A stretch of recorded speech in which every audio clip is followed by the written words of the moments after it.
आज पुरोगामी चळवळीचे नेते, संभाजी ब्रिगेडचे संस्थापक सदस्य, संस्थापक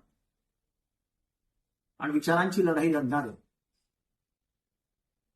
शिव फुले शाहू आंबेडकरांच्या विचारांची लढाई लढणार प्रवीण गायकवाड यांच्यावर जो हल्ला झाला तो सुनियोजित कटाचाच एक भाग.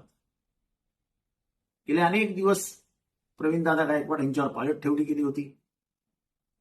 अनेक ठिकाणी विविध प्रकारची आंदोलनं चालू होती. हे सगळं चालू असताना पोलीस कुठे होते?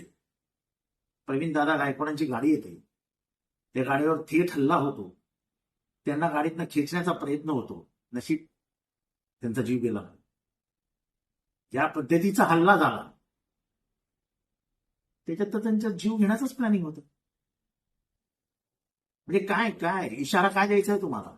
बोलायचं नाही.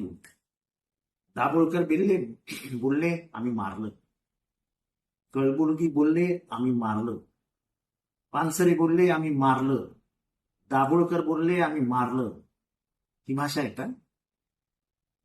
जनसुरक्षा कायदा हा ह्याच्यासाठी आणलाय. हा हल्ला बघितल्यानंतर हा हल्ला अचानक एका गटाने वगैरे केलेला हल्ला नाही.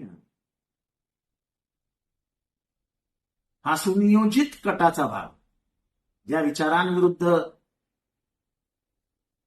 प्रवीणदादा गायकवाड लढत होते त्यांचं एकत्रीकरण करून त्या एकत्रित समूहाने केलेला हल्ला.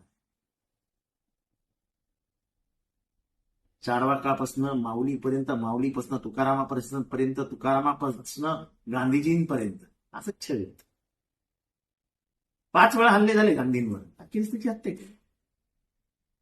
गांधी संपले नाही. गांधी आज पण जिवंत आहे.